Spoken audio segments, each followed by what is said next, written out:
nuclear powers of the world have in the past 20 years spent huge sums of money finding and perfecting means of delivering nuclear weapons against distant targets. Because these forces had to be effective, even after suffering a nuclear attack, this developed into one of the most difficult technological undertakings in history.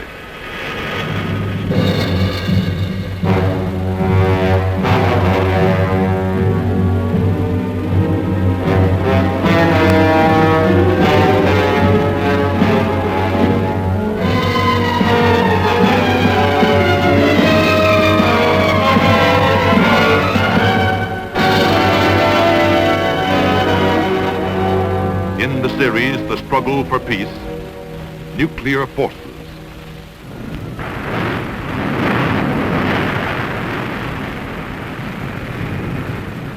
For nuclear powers, the search for the right system of nuclear delivery has been a major challenge in the post-war world.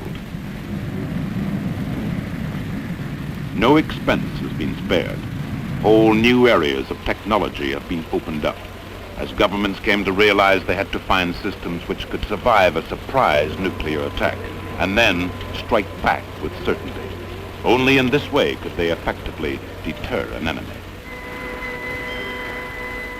In submarine-based rockets, like the American Polaris, military men think for the first time in many years they have found a way to store their nuclear forces where a treacherous enemy could never find them. In missiles deep in underground emplacements, they have found a less protected but cheaper solution. In the United States, these are the survivors from a large and costly field. One by one, other favorites have proved to be wrong. Huge sums of money have had to be written off. The first and only atomic bombs to be used in war were carried in the heavy bombers of the day, the American B-29. The B-29 and its British equivalent, the Lancaster, had enough range to reach Japan or Germany from Allied bases. But after the war, the new rivalry between the West and the Soviet Union meant bombers had to be designed for much longer ranges. Each side knew that nuclear weapons were heavy and becoming heavier, and defenses against attack were improving. To get through, bombers would have to fly high and fast. The answer was jet bombers. The United States built the B-47. The Soviet Union built the Tu-16 Badger, and Britain built the Valiant. Larger jets followed. They went higher and faster. Defenses against them grew more effective. But airmen argued that even if bombers took heavy losses, they could still do unbelievable damage. But the bomber forces faced another problem which was new to airmen and not easily recognized. The nuclear bombs they carried were growing in power and precision.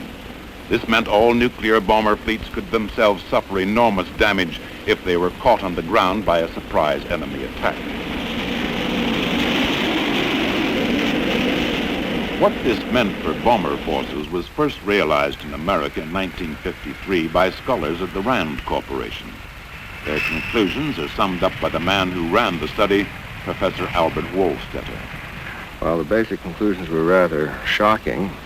It was that the force, as it had been programmed, and programmed for the rest of the 1950s, would have been extremely vulnerable to a very small attack using only a portion of the Russian force, and assuming they had only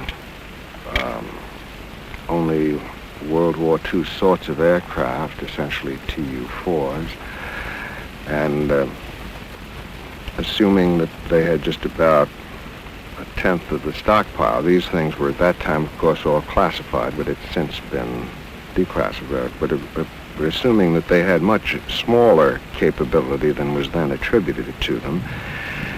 And at that time, we tended to underestimate rather than to overestimate Soviet capabilities. In the early 50s, the United States bombers operated from foreign bases mainly in England, but also in Spain, Morocco, Saudi Arabia, and Guam in the Pacific. All of these now had to be assumed to be vulnerable to Russian bomber attack. For this reason, the United States forces based abroad were gradually brought home during the 1950s. In addition, the United States was anxious to get her forces onto her own soil, where there would be no veto by foreign governments over their use. Operating from the United States meant the American Air Force had to turn to mid-air refueling for the B-47, and she built a much longer-range bomber, the B-52. Britain dispersed her bombers to hundreds of runways left over from the war. Russian bombers were vulnerable to a surprise attack from the west, and they knew it. But even home bases did not offer America real safety, as one member of the RAND team, Fred Hoffman, points out.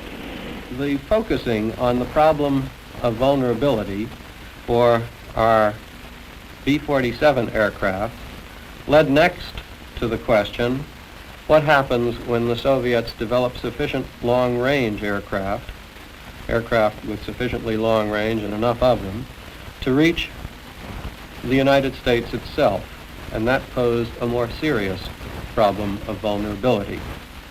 It posed the possibility of a Soviet surprise attack against the U.S. strategic forces, so that now the problem of deterrence had gained a new dimension. Instead of being able to deter Soviet attack against Western Europe by the threat to destroy their war-making potential, the United States had to worry about the preservation of its strategic forces in the United States from a Soviet surprise attack.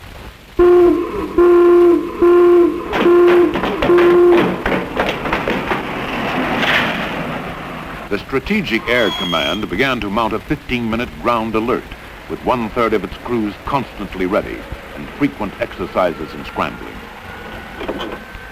A small number of bombers was also always in the air. But a large-scale air alert was impossibly expensive except for short periods. To be sure of survival, something more satisfactory was needed, and the answer came from another direction, rockets. All air forces were conscious of what Germany had accomplished in rockets during the Second World War. German industry had perfected the B-2, to which there was no defense, and rocket scientists had shown there was virtually no limit to the range or size of the vehicles that could be built. But there were doubts whether, after a flight of thousands of miles, rockets could be really accurate. In Russia, German rocket work was pushed vigorously ahead by the army. Fascinated by this new artillery, they developed intercontinental weapons with hydrogen warheads and gained a world lead in rockets. In 1953, a committee of senior scientists broke the bad news to President Eisenhower. They came to me and said, no, there's no doubt whatsoever that the ballistic missile can be made very accurate, that it can be made very long range, and there's no doubt that the Russians are doing this now and been developing them for 10 years, ever since 1945, where they had captured a number of German scientists whom they had capitalized on. Well, this made it that we had to get busy on this ourselves. We had made great advances in the atomic bomb itself, making it smaller but still more powerful. And we developed, as you know, the hydrogen bomb. So the problem became, how soon could you get these things? In what form should they be? And so that you could defend your country as well as just attack. It seemed to be idiotic not to try to have some kind of defense. And particularly defending your own weapons.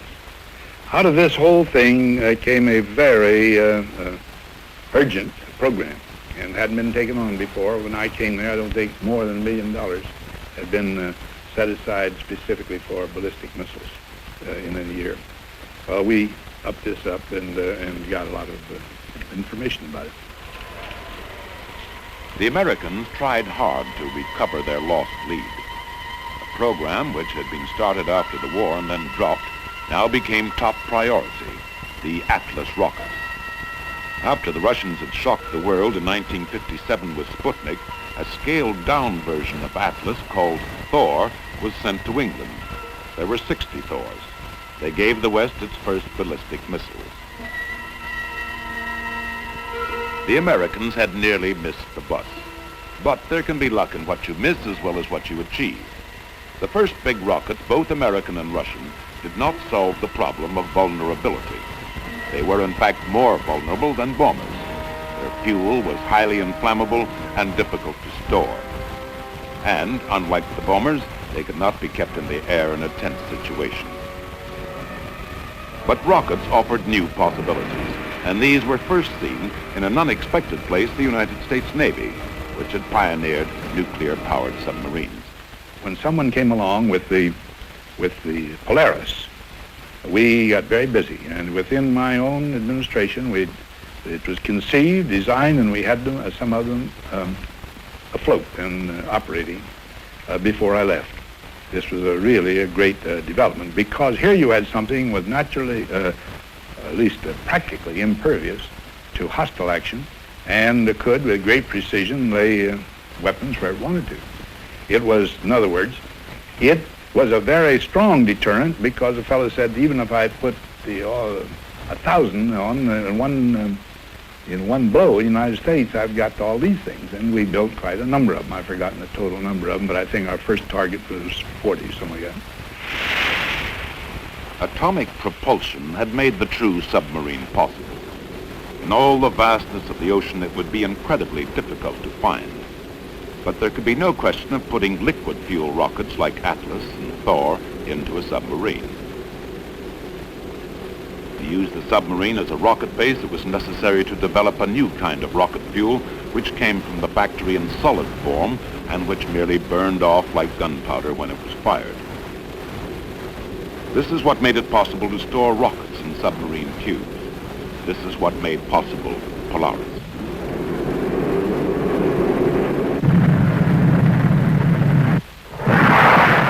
The great question now is whether an aggressor could ever find ways of destroying Polaris-carrying submarines.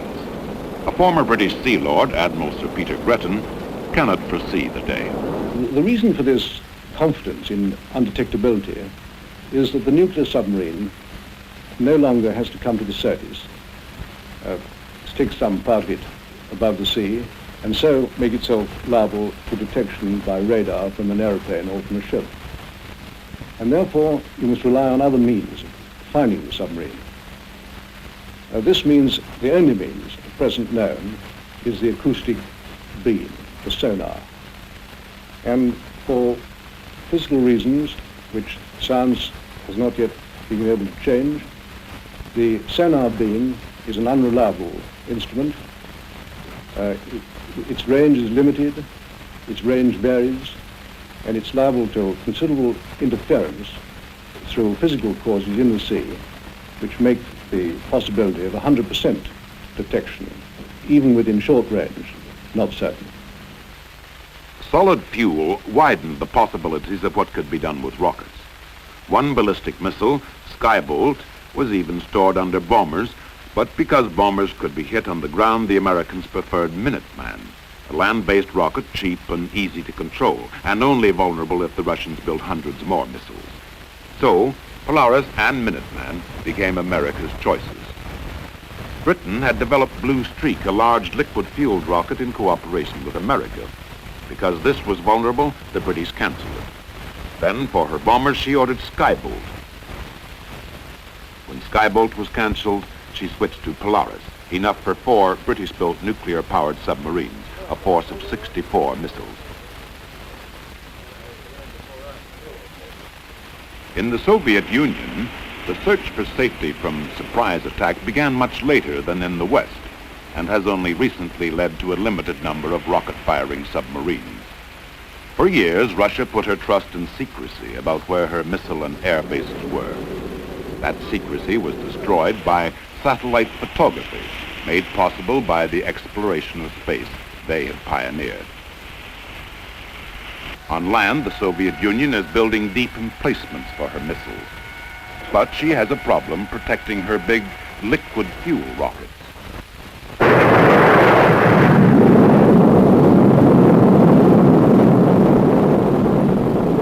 far she has progressed in solid fuel missiles is described by one of the West's leading students of Soviet military affairs, Colonel Thomas Wolfe of RAND. In the solid fuel rocket field, the Soviet Union, after lagging well behind developments in the West in this area, has now made it evident through the display at the Moscow parades of several types of solid fuel missiles that it has grasped the importance of delivery systems of this kind, which one, are more transportable and more mobile, two, can be kept in more constant readiness, and three, can become elements of a more secure force than could the large liquid-fueled missiles which the Soviet Union possessed earlier in the nuclear age. So the Soviet Union at the present time seems to be just at the beginning of the actual development of operational forces. Certainly technologically, they have now gone through the process of developing a family of solid fuel missiles, which include a rough equivalent to the U.S. Minuteman. The fourth nuclear power, France, came much later into the field. Her light bombers can reach the Soviet Union with the aid of American-built refueling tankers. For the future, France too will be building rockets, 30 to be buried in the ground, others for a submarine fleet. Modest claims are made for this force by one of France's most distinguished soldiers, General André Beauf. We are now building some silos in the southeast of France, where we shall put our first generation of missiles.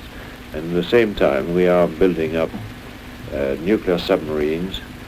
And this program has been slower than foreseen because the Americans had promised at first to provide us with the necessary fissile material, which they didn't give. But at the end, we would finish with a force composed of planes, missiles in silos, and missiles in submarines. And we think that with a reasonable number, a small number of each of these components, we have a force which has a certain capability of deterrence. The effort of many years has brought nearly 5,000 major strategic weapons into existence in our world. Most of them are capable of producing the terrible destruction of a thermonuclear explosion. In intercontinental strike power, the United States is now about 3 times as strong as the Soviet Union.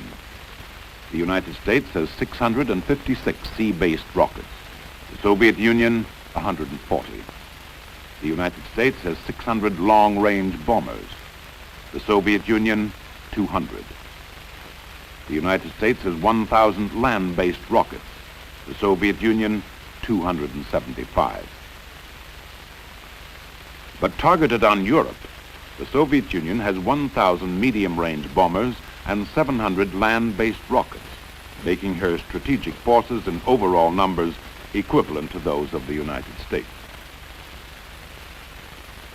Compared to the huge force of the United States and the Soviet Union, Britain now has 80 V bombers and will add 64 Polaris rockets.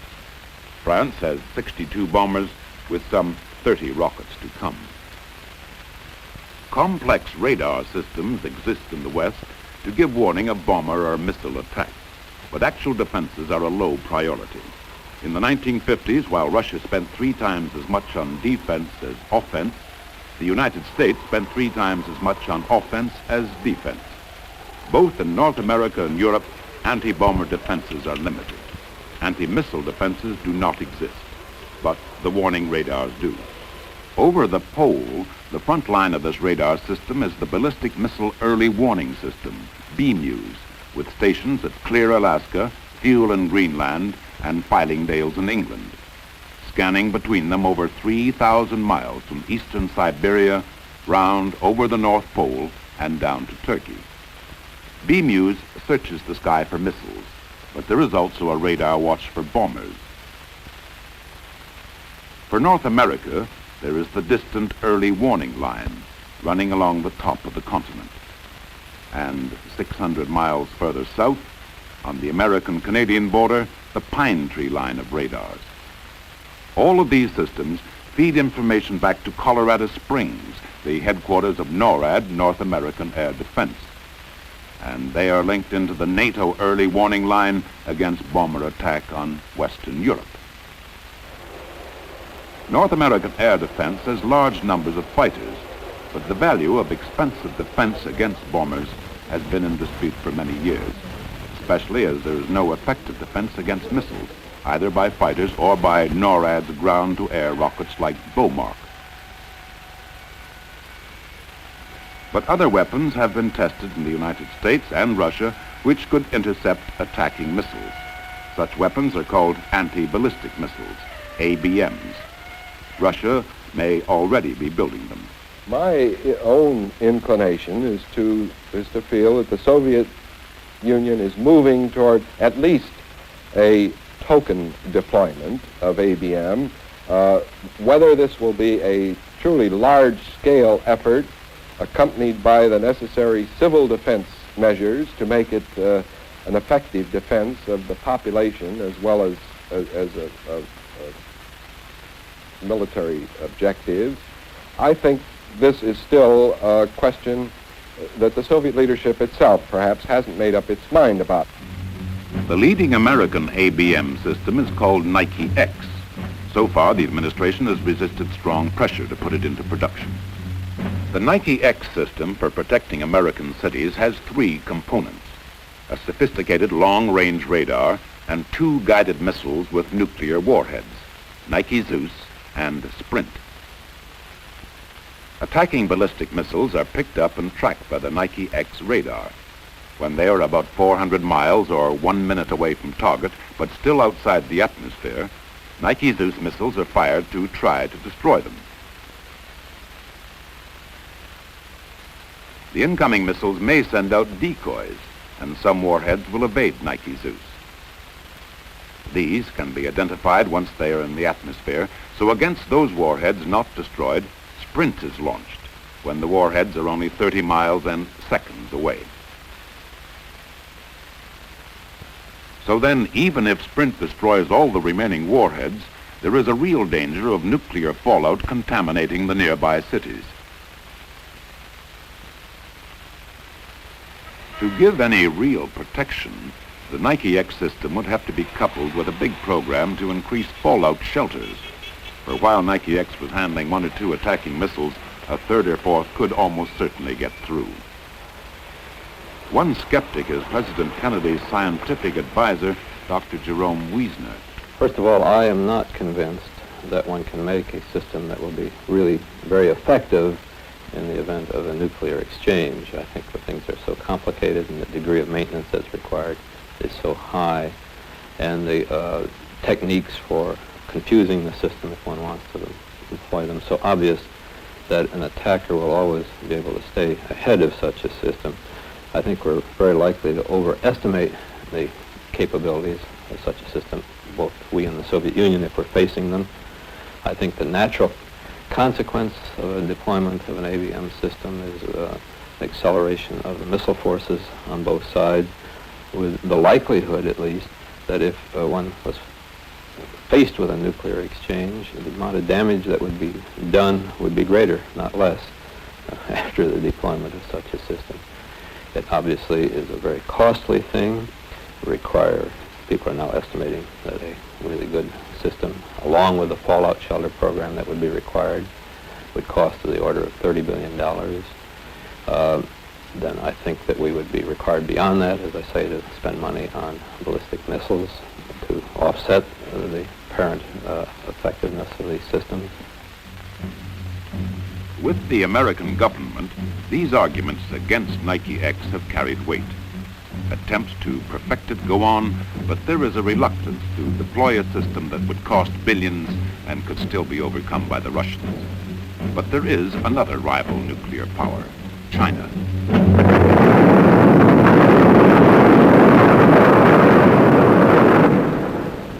By 1980, China may have rockets to carry nuclear warheads to the United States, Russia, and Western Europe.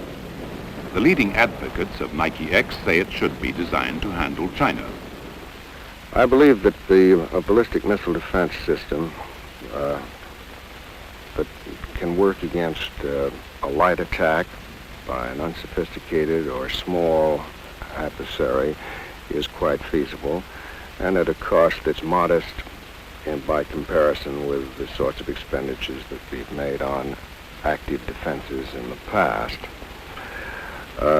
Moreover, I think that it would be a vast change in the strategic position of the United States if it permitted itself to be vulnerable to any small power that had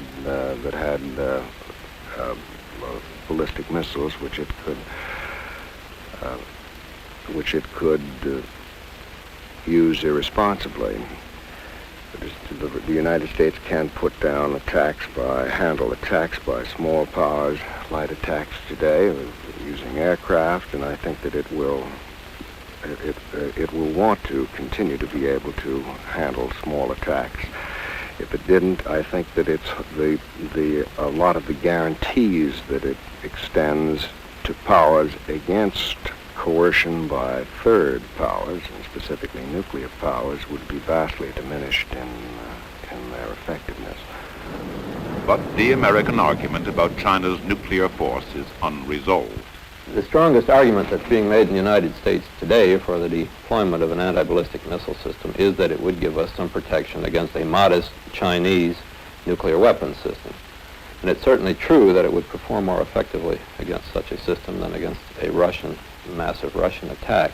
On the other hand, since the most important aspect of these nuclear weapon systems is the deterrent aspect anyway, and we all hope they'll never be used, I think the question is really whether the existence of such a system would fundamentally change the political leaders' attitudes toward whether or not to use nuclear weapons against China.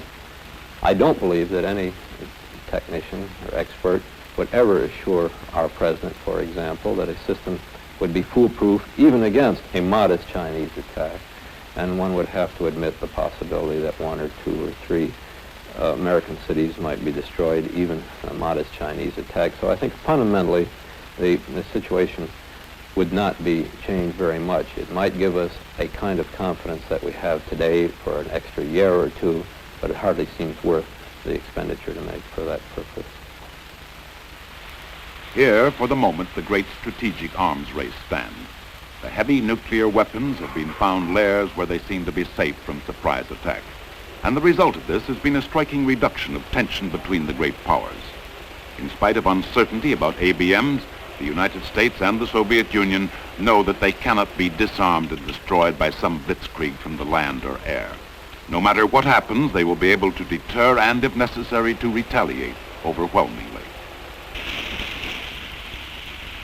By a remarkable paradox, nothing achieved more in the struggle for peace than the great arms race of the 1950s. This has led governments from mutual fear and tension to a conviction that no one can possibly be tempted to launch a nuclear war.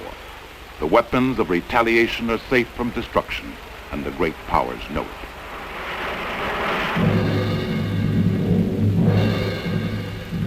Next week, the Struggle for Peace series will examine the balance and dangers of Europe in arms.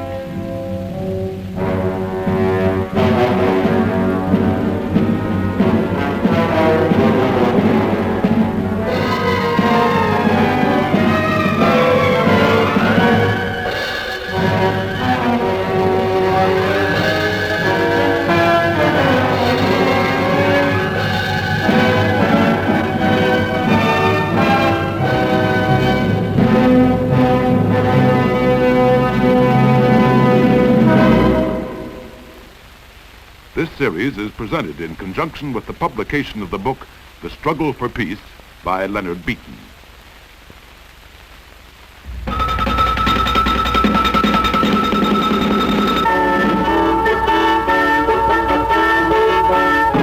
This is NET, the National Educational Television Network.